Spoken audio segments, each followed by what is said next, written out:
Jonas chapitre 2, verset 1. L'Éternel fit venir un grand poisson pour engloutir Jonas, et Jonas fut dans le ventre du poisson pendant 3 jours et 3 nuits.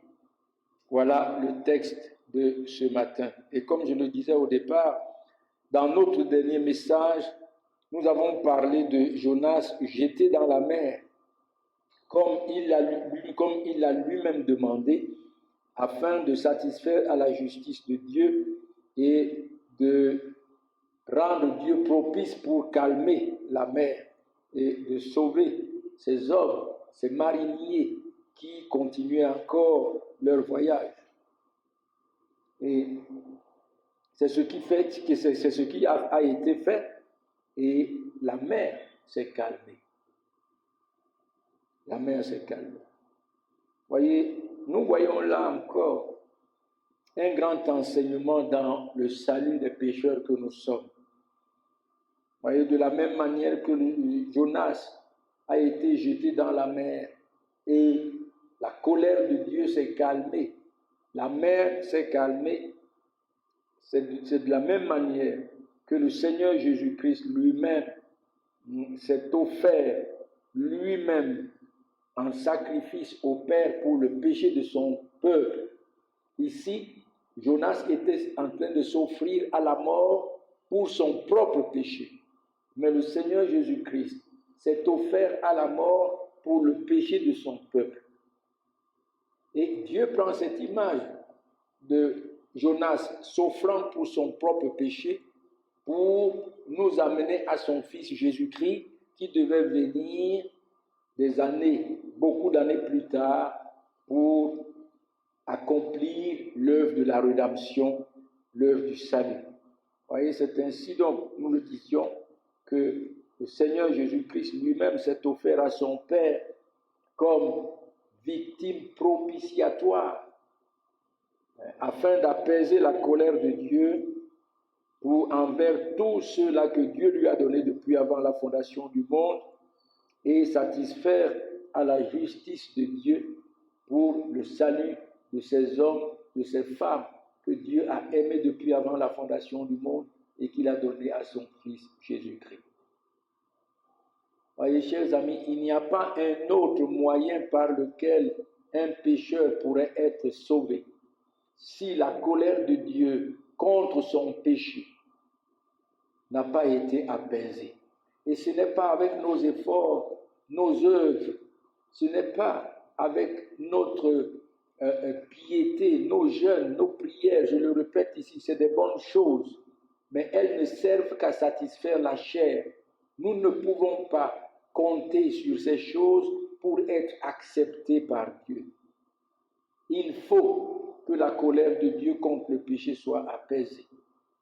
Et il n'y a que le sacrifice de son Fils Jésus-Christ qui s'est donné comme un sacrifice propitiatoire, ça veut dire pour rendre Dieu propice, pour rendre Dieu favorable, afin que Dieu apaise sa colère et sauve les pécheurs.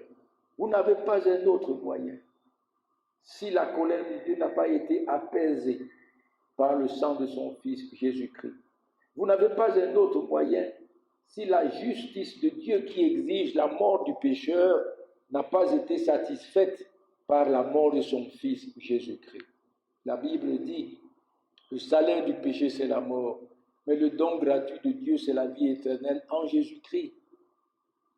Ainsi, la justice de Dieu exige la mort du pécheur. Et si le Seigneur Jésus-Christ n'est pas mort pour vos péchés, chers amis, écoutez-le bien, vous mourrez pour vos propres péchés, non pas pour être sauvés, mais pour aller en enfer, pour l'éternité. Voyez, nous avons donc ici, c'est ce que nous avons vu la fois dernière. Et dans notre texte que nous venons de lire ce soir, le verset 1 qui dit « L'Éternel fit venir un grand poisson pour engloutir Jonas, et Jonas fut dans le ventre du poisson 3 jours et 3 nuits. » Voyez, la première des choses que nous voyons dans ce texte que nous venons de lire, c'est que Jonas, après s'être fait jeter dans la mer, avait cru avoir fini avec l'Éternel son Dieu. Il avait cru qu'il avait fini avec l'Éternel son Dieu, parce que plus loin, dans le chapitre 4, il dit que la mort, il aurait souhaité la mort que d'aller à Ninive. Et en se faisant jeter dans la mer, il a cru réellement qu'il a fini avec Dieu, mais malheureusement, il ne savait pas que ce n'est pas sa mort que l'Éternel son Dieu voulait. Mais l'Éternel son Dieu voulait se faire connaître à lui. Il voulait révéler à Jonas sa gloire, il voulait révéler à Jonas sa toute-puissance, il voulait révéler à Jonas sa souveraineté, il voulait apprendre à Jonas et à nous-mêmes que nul ne peut obscurcir ses desseins, que nul ne peut se mettre en travers de son chemin pour l'empêcher de faire quoi que ce soit, pour lui empêcher de faire ce qu'il veut. La Bible dit dans le psaume 115, l'Éternel est assis sur son trône, il fait ce qu'il veut. Et c'est ce qu'il a voulu montrer ici encore à Jonas. Voyez, nous le lisons dans le psaume 33, nous l'avons déjà lu et nous le lisons encore. À partir du verset 10, il est écrit « L'Éternel renverse les desseins des nations, il anéantit les projets des peuples, les desseins de l'Éternel subsistent à toujours et les projets de son cœur de génération en génération. » Voyez, Jonas avait conçu le dessein de renverser la volonté de Dieu. Ne pas aller à Ninive pour annoncer, pour déclarer le péché de Ninive et l'amener à la repentance et à la foi. Et il pensait en fait que peut-être que cela ne s'accomplirait pas, ou bien cela ne s'accomplirait pas à travers lui. Mais Dieu est en train de lui montrer ici qu'il est le Dieu de toute gloire, devant qui toute chose, non, sous les pieds de qui toutes choses sont. Toutes choses sont sous les pieds de notre Seigneur et Sauveur Jésus-Christ, le Dieu de gloire, le Dieu tout-puissant, le Dieu souverain. Et personne ne peut obscurcir le dessein de Dieu. Non seulement Jonas a tenté, mais lorsque nous revenons dans la Bible, nous voyons comment le diable lui-même a voulu, n'est-ce pas, contrecarrer le plan éternel de la grâce de Dieu pour le salut de son peuple en tentant le Seigneur Jésus-Christ. Premièrement, lorsque l'Esprit a amené le Seigneur Jésus-Christ dans le désert pour être tenté. Mais nous voyons que le Seigneur Jésus-Christ a triomphé de cette tentation. Et deuxièmement, et plus particulièrement dans le jardin de Gethsémane, quelques heures avant qu'on arrête le Seigneur Jésus-Christ. Vous voyez, le diable est venu le tenter. Et 3 fois, le Seigneur Jésus-Christ a fait cette prière et la même prière. Mon Père, s'il est possible que cette coupe s'éloigne de moi. Toutefois, non pas ce que je veux, mais ce que tu veux. Mon Père, s'il est possible que je ne porte pas le péché, que je ne connaisse pas le péché, que je ne porte pas le péché de ton peuple et que je meure à la place de ton peuple. Mais il dit, toutefois, ce n'est pas ma volonté, mais ce que tu veux. Voyez, le Seigneur Jésus-Christ a triomphé de cette tentation, là encore. Et c'est pourquoi, lorsqu'il s'est levé, il revient vers ses disciples, il leur dit, veillez et priez, afin que vous ne tombiez pas en tentation, ou bien dans la tentation. Voyez, mes amis, nul ne peut obscurcir, contrecarrer les desseins de Dieu. parce qu'il s'agit de sa propre gloire. Il s'agit de la gloire de Dieu qui se révèle dans l'accomplissement de sa volonté. Et c'est pour cela qu'il dit dans Ésaïe 42, lorsqu'il envoie le Seigneur, lorsqu'il parle, il prophétise de la venue de notre Seigneur et Sauveur Jésus-Christ, qu'il enverrait son serviteur pour satisfaire à sa justice et accomplir l'œuvre du salut de son peuple. Il dit au verset 6, à partir du verset 6, il dit, moi l'Éternel, je t'ai appelé pour le salut.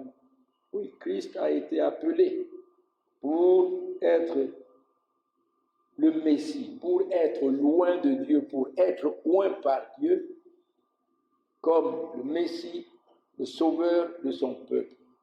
Et cette onction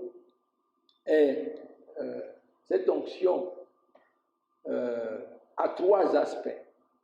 Il a été oint comme le souverain sacrificateur, il a été oint comme roi, il a été oint comme prophète.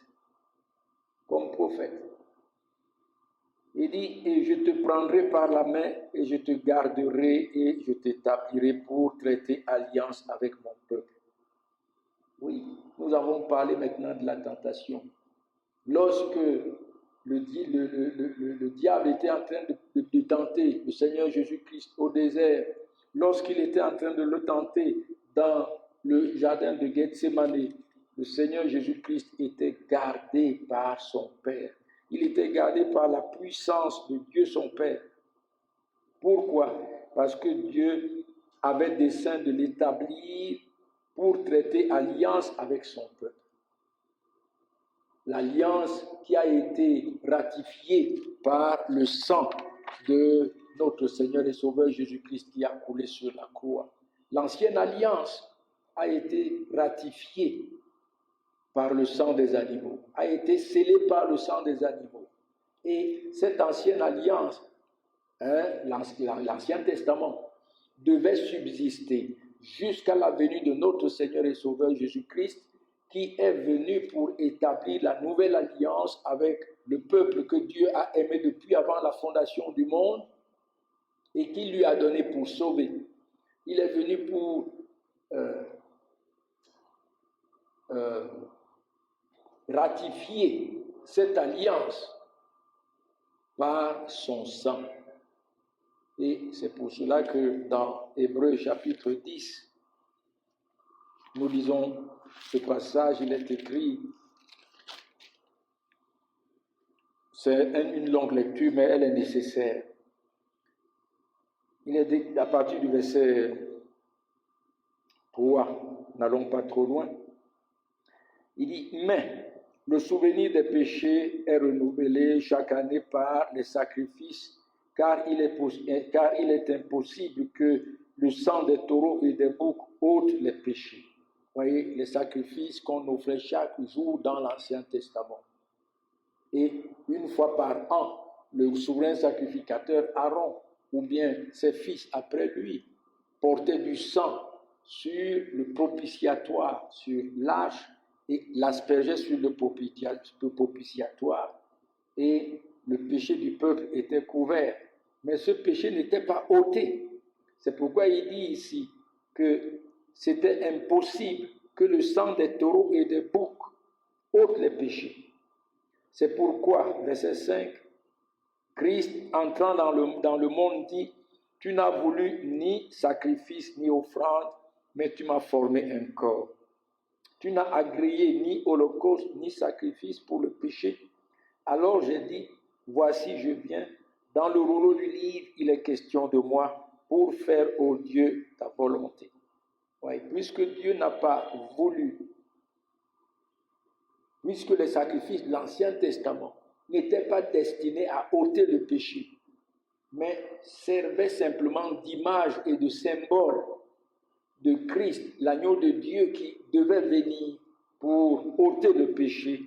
Lorsqu'il est venu, il dit, oh Dieu, je viens pour faire ta volonté. Verset 8, après avoir dit, d'abord, tu n'as voulu et tu n'as agréé ni sacrifice, ni offrande, ni holocauste, ni sacrifice pour le péché. Ce qu'on offre selon la loi, il dit ensuite, voici, je viens pour faire ta volonté. Il supprime ainsi la première chose pour établir la seconde.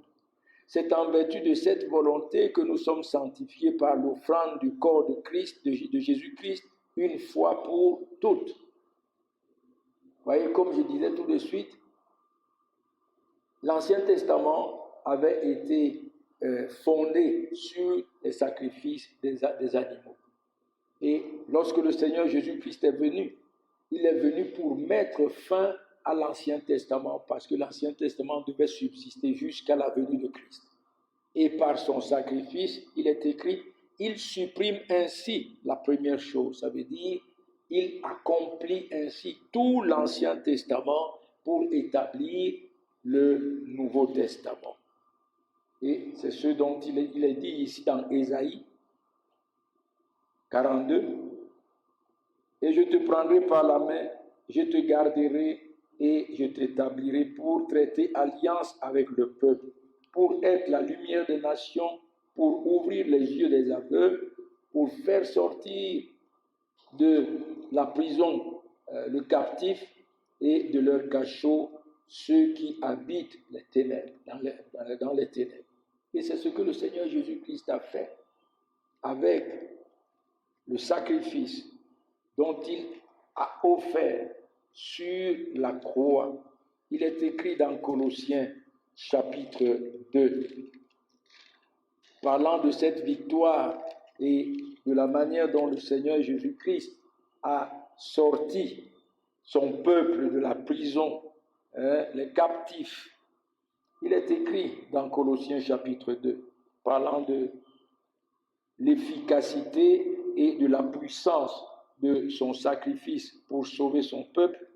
Il est écrit, verset 14, « Il a effacé l'acte dont les ordonnances nous condamnaient et qui subsistait contre nous, et il l'a éliminé en le clouant à la croix. » Cet acte, c'est l'Ancien Testament, qui exigeait une obéissance parfaite à tous ceux qui sont sous la loi. Et personne ne peut et ne pouvait et ne pourra mettre la loi de Dieu en pratique pour être sauvé, pour satisfaire à une obéissance parfaite de la loi, pour être sauvé par la loi. Le Seigneur Jésus-Christ est donc venu et il a éliminé cette ordonnance qui nous condamnait par son obéissance parfaite. Vous voyez, le Seigneur Jésus-Christ a vécu une vie parfaite. Lui seul a donné à Dieu une conduite parfaite, sans péché. Et c'est cette obéissance, c'est cette conduite parfaite qui est mise au compte de son peuple, afin que ce peuple-là, nous qui croyons en lui, nous qui l'a racheté, que nous soyons comptés aujourd'hui saints et irréprochables. Alors qu'en réalité, en me regardant moi-même, il y a beaucoup de choses qui me font honte. Il y a beaucoup de choses dont je me reproche. Je connais mes iniquités, je connais la faiblesse de moi, je connais ma nature et je connais mon péché. Mais grâce soit rendue à Dieu par notre Seigneur et Sauveur Jésus-Christ.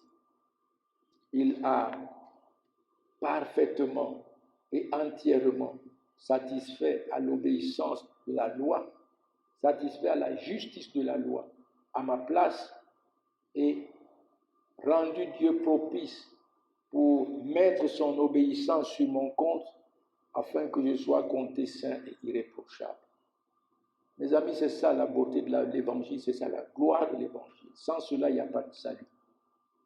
Et deuxièmement, il est écrit, verset 15 dans Colossiens, Il a dépouillé les dominations et les autorités et les a livrées publiquement en spectacle, en triomphant d'elles par la croix.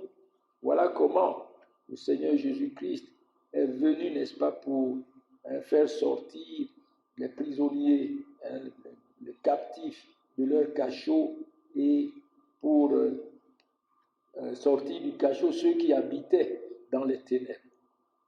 Et il l'a fait pourquoi? Pour une seule cause. Le verset 8. Je suis l'Éternel, c'est là mon nom, je ne donnerai pas ma gloire à un autre, ni mon honneur aux idoles. Voyez mes amis, c'est ce dont nous sommes en train de dire ici.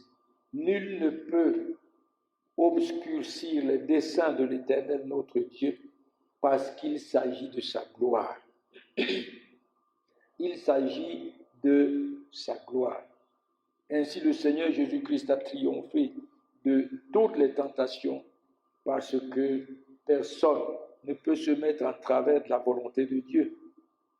Et par cela même, il est devenu, n'est-ce pas, notre grand souverain sacrificateur, miséricordieux et fidèle dans le service de Dieu pour faire l'expiation de nos péchés. Et c'est pour cela que Hébreux nous encourage, Hébreux chapitre 2, que nous lisons à partir du verset 14.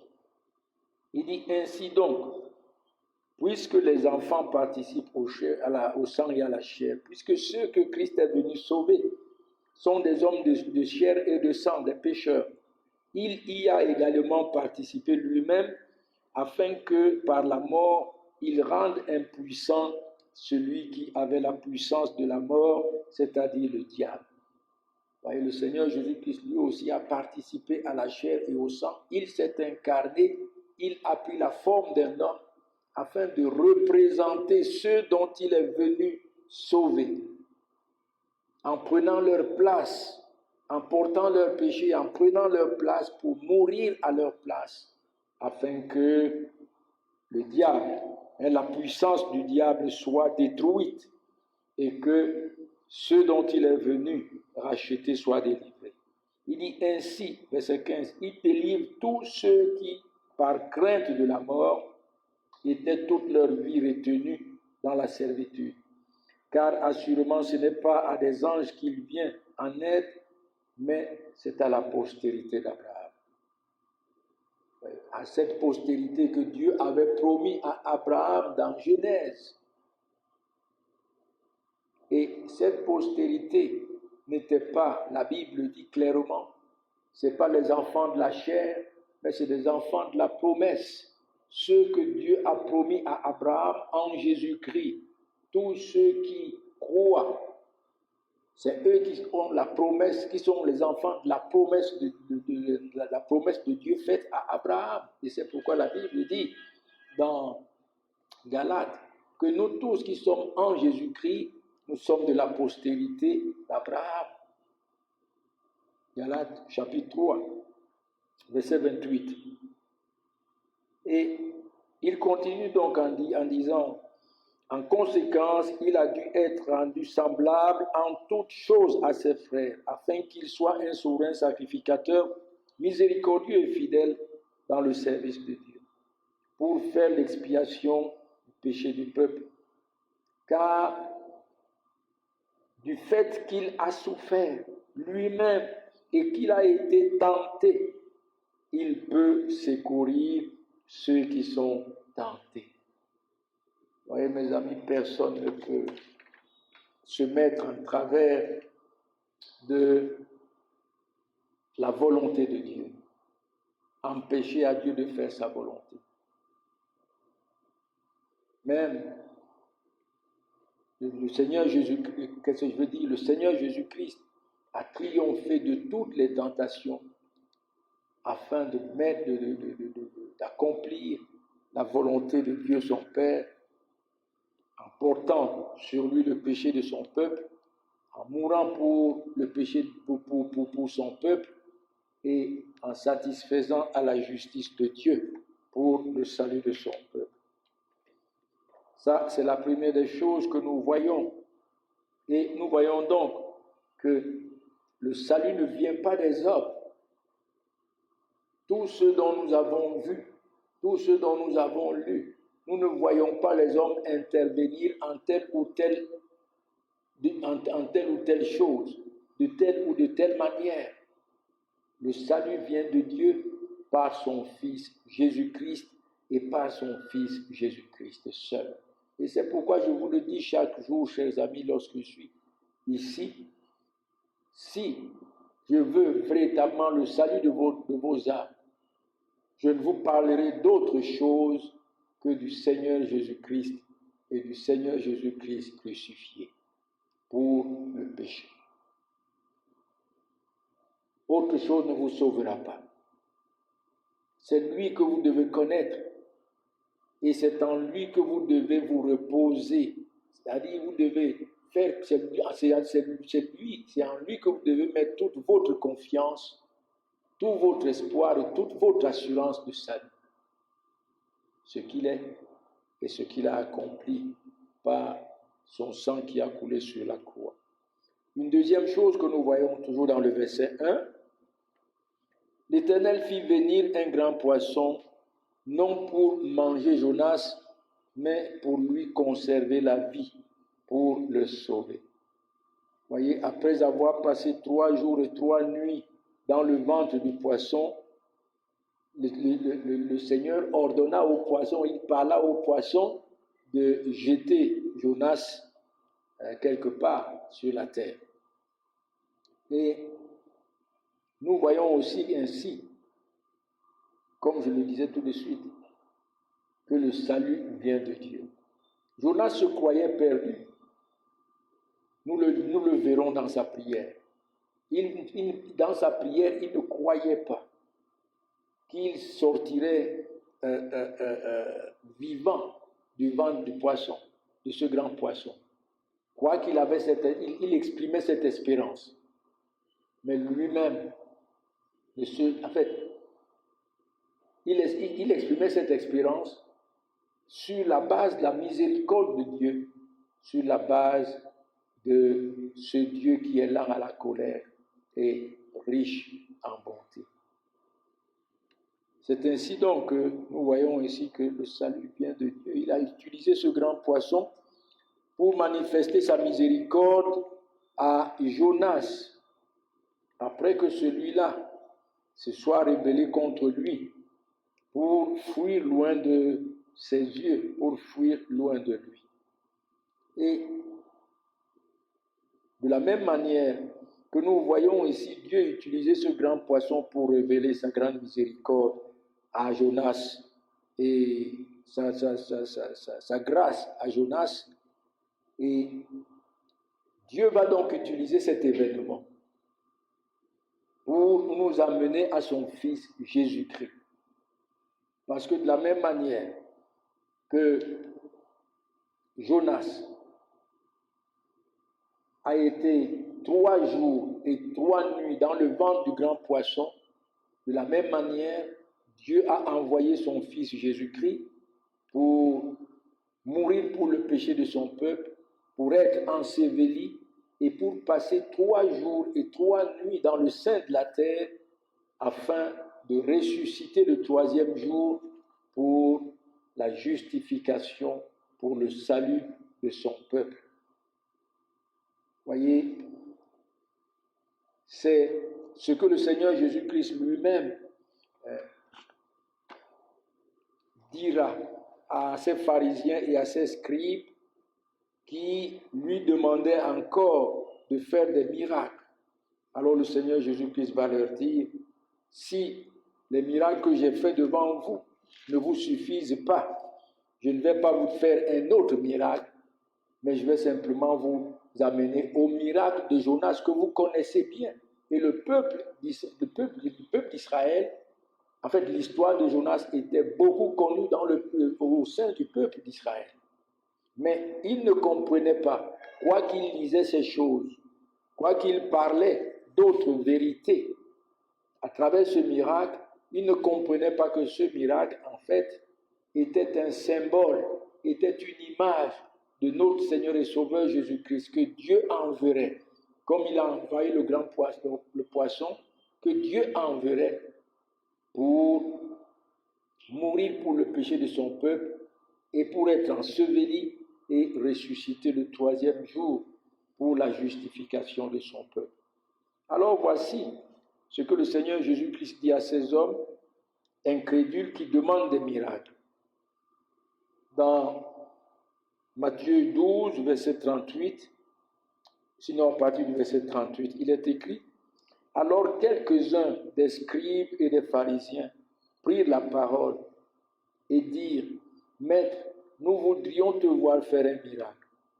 Il leur répondit: une génération méchante et adultère demande un miracle. En fait, qu'est-ce qu'il veut montrer ici? Ces hommes étaient plus attachés au miracle, tout en haïssant le Seigneur Jésus-Christ, tout en cherchant à le faire mourir.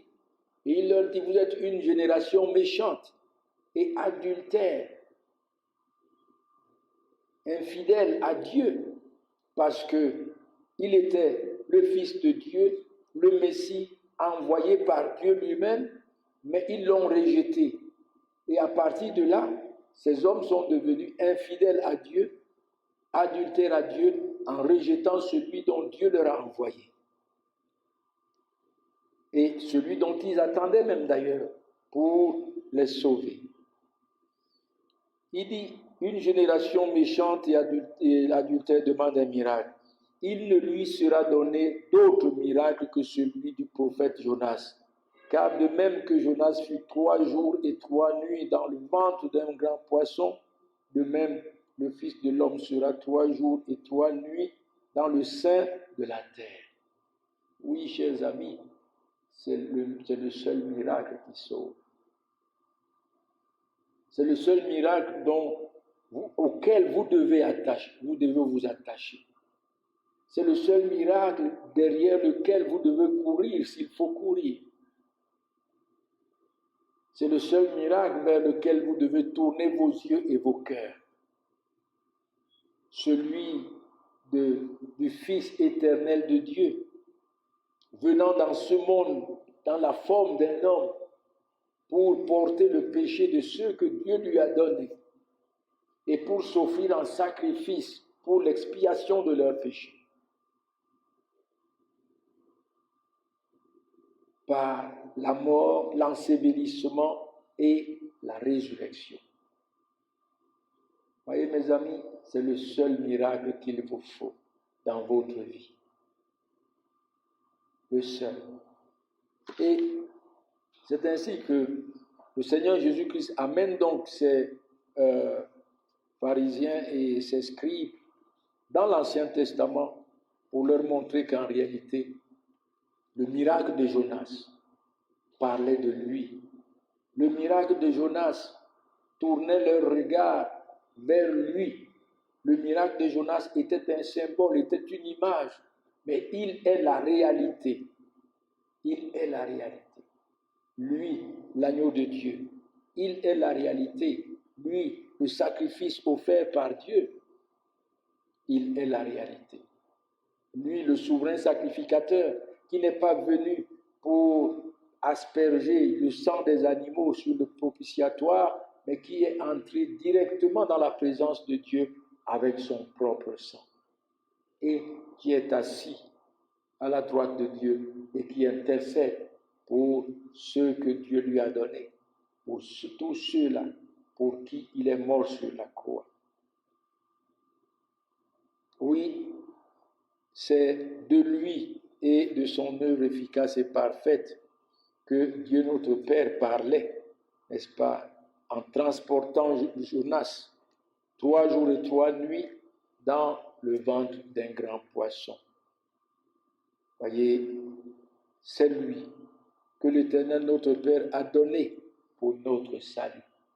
Le salut vient de l'Éternel. Vous ne pouvez absolument rien y ajouter. Vous ne pouvez rien ajouter à l'œuvre que Christ a accomplie. Vous ne pouvez rien retrancher. Vous ne pouvez que Si Dieu vous donne cette grâce, recevoir et vous réjouir de la joie qui découle du salut, de la joie qui découle de la croix.